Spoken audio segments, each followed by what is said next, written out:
Bonjour, ici Théo de Daytrader Canada qui vous souhaite la bienvenue à notre revue hebdomadaire des marchés, édition du 13 mars 2026. Le sujet cette semaine. Les tensions au Moyen-Orient secouent les marchés financiers. Le pétrole grimpe, l'inflation menace de repartir à la hausse et les investisseurs commencent à revoir leur scénario économique. Voyons quel impact réel cette crise pourrait avoir sur les marchés boursiers. Depuis plusieurs semaines, les marchés financiers évoluent dans un climat d'incertitude croissante. Le conflit au Moyen-Orient, impliquant notamment l'Iran et ses alliés, a rapidement dépassé le simple cadre géopolitique pour devenir un facteur déterminant pour l'économie mondiale. En résumé, la guerre au Moyen-Orient fait grimper les prix du pétrole, ravive les pressions inflationnistes et accentue la volatilité sur les marchés boursiers mondiaux. Certains secteurs, comme l'énergie et certaines matières premières, en profitent, tandis que d'autres, notamment les compagnies aériennes, subissent une pression importante. Le principal canal de transmission est clair, l'énergie. La flambée des prix du pétrole et les perturbations dans le détroit d'Ormuz, par où transite près de 20% du pétrole mondial, créent un choc susceptible d'affecter l'inflation, la croissance et la confiance des investisseurs. Pour les marchés financiers, la question n'est plus seulement de savoir si le conflit aura un impact, mais plutôt combien de temps il durera et jusqu'où les prix de l'énergie peuvent monter. Lorsqu'on analyse les conséquences économiques d'un conflit au Moyen-Orient, tout converge vers un seul endroit, le détroit d'Ormuz. Ce passage maritime étroit reliant le golfe Persique au reste du monde est l'un des corridors énergétiques les plus stratégiques de la planète. Une part considérable du pétrole mondial y transite chaque jour. Lorsque ce corridor est menacé, l'effet se répercute immédiatement sur les marchés financiers. Plusieurs événements récents illustrent la fragilité de cette route énergétique. Des attaques contre des pétroliers, la possibilité de mines marines et la fermeture temporaire de certaines infrastructures énergétiques ont contribué à créer un climat d'incertitude.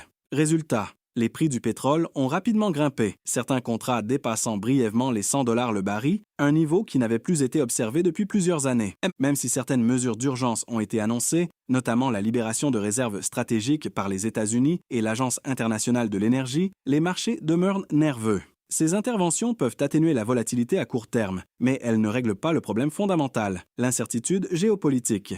Historiquement, les crises au Moyen-Orient ont souvent été associées à des flambées du pétrole. La raison est simple. L'énergie constitue l'un des intrants les plus importants de l'économie mondiale. Lorsque le prix du pétrole augmente, le coût du transport augmente, les prix du carburant montent, les coûts de production grimpent et, ultimement, les prix à la consommation finissent par suivre. Selon certaines estimations économiques, chaque hausse durable de $10 du baril de pétrole pourrait coûter environ $450 supplémentaires par année aux ménages américains moyens. Dans une économie déjà marquée par une inflation persistante, cette dynamique complique énormément la tâche des banques centrales. La Réserve fédérale américaine se retrouve donc dans une position délicate. D'un côté, elle doit ralentir l'économie pour contenir l'inflation. De l'autre, elle doit éviter d'étouffer la croissance alors que les prix de l'énergie augmentent. Dans ce contexte, les marchés anticipent désormais moins de baisses de taux qu'auparavant, ce qui exerce une pression supplémentaire sur les actifs risqués. Pour approfondir cette question, vous pouvez également consulter notre analyse publiée la semaine dernière, intitulée « Guerre au Moyen-Orient et pétrole. Quel impact réel sur les marchés boursiers ?» dans laquelle nous examinons plus en détail la relation entre les tensions géopolitiques et l'évolution des prix du pétrole. Au départ, plusieurs investisseurs espéraient un conflit court et limité. Cependant, à mesure que les tensions s'intensifient, les marchés semblent commencer à intégrer un scénario différent. Certains stratèges estiment maintenant que les investisseurs commencent à anticiper un conflit plus long, particulièrement si les perturbations dans le détroit d'Ormuz persistent. Cela se reflète déjà dans la performance des marchés. Le S&P 500 recule depuis ses sommets récents. Le Nasdaq a également corrigé et les rendements obligataires ont augmenté. La combinaison de taux d'intérêt élevés et de prix de l'énergie en hausse ravive les craintes d'un scénario de stagflation, c'est-à-dire une croissance économique faible combinée à une inflation persistante. Comme souvent lors des chocs énergétiques, l'impact sur les marchés n'est pas uniforme. Les entreprises liées à l'énergie et aux matières premières bénéficient généralement d'une hausse du pétrole et du gaz naturel. Mais l'effet du conflit ne se limite pas au secteur pétrolier. Certaines industries, indirectement liées à l'énergie, connaissent également une hausse marquée de leurs prix. C'est notamment le cas des engrais agricoles. Une grande partie de l'approvisionnement mondial en engrais dépend du gaz naturel et des exportations provenant du Moyen-Orient. Les perturbations logistiques et la hausse du prix du gaz ont donc rapidement entraîné une augmentation importante des coûts de production. Résultat, les prix des engrais ont atteint des sommets pluriannuels, ce qui a propulsé plusieurs titres du secteur. Par exemple, l'action de CVR Partners a progressé d'environ 6%, tandis que celle d'Intrepid Potash a également enregistré une forte hausse. À l'inverse, plusieurs industries sensibles au prix du carburant souffrent directement de la hausse du pétrole. Le cas le plus évident est celui des compagnies aériennes. Le secteur subit un double choc. D'abord, une hausse rapide du prix du carburant. Ensuite, une baisse potentielle de la demande de voyage. Le carburant représente généralement entre 15 et 25 % des coûts d'exploitation d'un vol. Une hausse rapide du pétrole peut donc rapidement éroder les marges. Au cours de la dernière semaine, plusieurs titres du secteur ont enregistré des reculs importants. L'action de Southwest Airlines a chuté d'environ 13 %. Delta Airlines a reculé d'environ 15 %. American Airlines a plongé de plus de 16 % et United Airlines a perdu près de 20 %. Au-delà des marchés financiers, le véritable enjeu est macroéconomique.